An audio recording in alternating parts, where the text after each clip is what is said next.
Hujambo mpenzi mtazamaji popote pale ulipo, karibu kwa taarifa tulizokuandalia mchana wa leo, ikiwa ni tarehe 20 Oktoba mwaka 2025, siku ambayo taifa linaadhimisha sikukuu ya mashujaa ya 62, ambapo hafla inaendelea katika kaunti ya Kitui kwenye uwanja wa Ithokwe.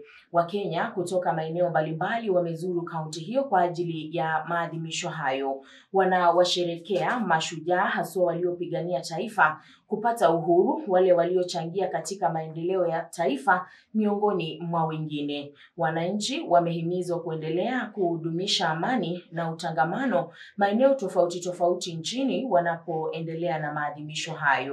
Na kwenye hafla hiyo ya kitaifa wamemkumbuka mwenda zake na aliyekuwa kinara wa chama cha ODM Raila Odinga, aliyepumzishwa hapo jana kama shujaa aliyepigania haki na uhuru wa kidemokrasia, amani ya Umoja wa Mataifa ya Afrika AU miongoni mwa mengine. Wameleta kumbukumbu hiyo kupitia wimbo aliouenzi sana wa The Jamaican Farewell. Hafla hiyo mtazamaji inaongozwa na Rais wa Jamhuri ya Kenya Daktari William Samoei Ruto, kauli mbiu ya mwaka huu ikiwa kawi, ustawi na ushujaa.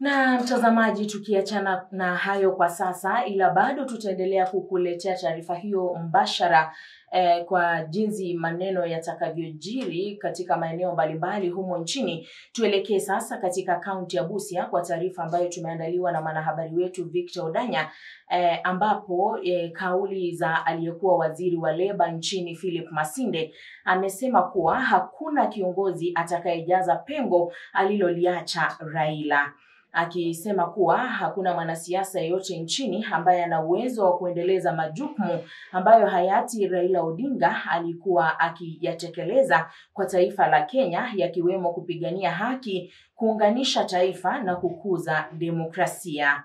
Masinde, ambaye alihudumu wakati wa serikali ya hayati Daniel Arap Moi na vile mbunge wa Nambale, amesema kuwa kujitolea kwa Raila Odinga kuna mchango mkubwa zaidi kwa kila Mkenya, na sasa kifo chake kimeacha pengo kubwa ambalo hamna yeyote atajaza. Aidha, Masinde ametoa wito kwa viongozi wengine nchini kuiga mfano huo na kukoma kujitakia makuu, bali kuweka maslahi ya taifa la Kenya mbele. Akibatizwa akiwa mtoto kidogo. Raila amewacha pengo kubwa sana. Kwa maana hata saa hii mimi niliangalia nikaona kwa watu ambao tuko nayo labda Mungu atatupatia mmoja, lakini for now hakuna mtu anaweza kuja na kusema huyu fulani anaweza kureplace Raila. Kwa maana Raila alikuwa na haja yake kubwa ilikuwa nchi yake Kenya, na iwe Kenya tulivu, na iwe Kenya ya umoja, amani na maendeleo. Kwa hivyo sisi tutamiss, kwa sababu saa ingine mtu kama president unaweza ingia na uko na mipango fulani, lakini sasa mipango ingine kwenda namna hii na watu wanaogopa kuambia president hii si mzuri, ile si mzuri, na tena wanaogopa tukicriticize president sana tutaumizwa. Yeye alikuwa mtu haogopi, alikubali kusema ukweli juu ya nchi ya Kenya, juu ya watu wa Kenya, hata akiumizwa, lakini amesema ukweli. Saa hii ndio watu wanauona hiyo ukweli. Raila alikuwa anatafuta maoni kutoka kwa kila mtu, watoto, middlemen, wazee, walemavu, alafu hiyo inamsaidia kuzungumza na watu akijua yeye iko na akili na iko na knowledge, practical knowledge na matatizo ya watu ambao wamepata throughout the country and so on. Lakini kutafuta ukubwa tu ili upate ukubwa na uemasi mali, utafanyia nini mali? Nothing. Kama wananchi wanakupatia nafasi, tumia hiyo nafasi kutumikia wananchi, na hiyo nafasi Mungu alikupatia ili utumikie watu wake vile angependa. Na nafikiri kwa hao watu Raila alikuwa mmoja wa hao wachache. Mapresident wote mpaka saa hii, mpaka mahali tuliko, hakuna serikali waliendesha bila yeye.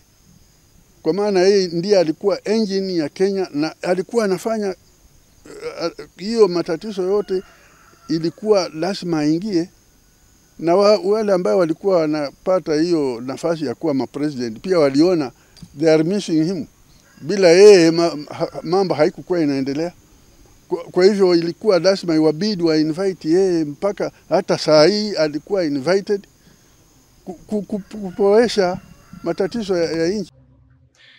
Na mtazamaji, kufikia hapo ndipo na tamatisha taarifa tulizokuandalia mchana wa leo, ila jinsi ambavyo nimekuarifu hapo awali ya kwamba tutaendelea kukuletea shughuli nzima jinsi ambavyo sherehe za maadhimisho ya sikukuu ya mashujaa inavyoendelea kote nchini. Usibanduke kwenye runinga hii yetu ya Pendo.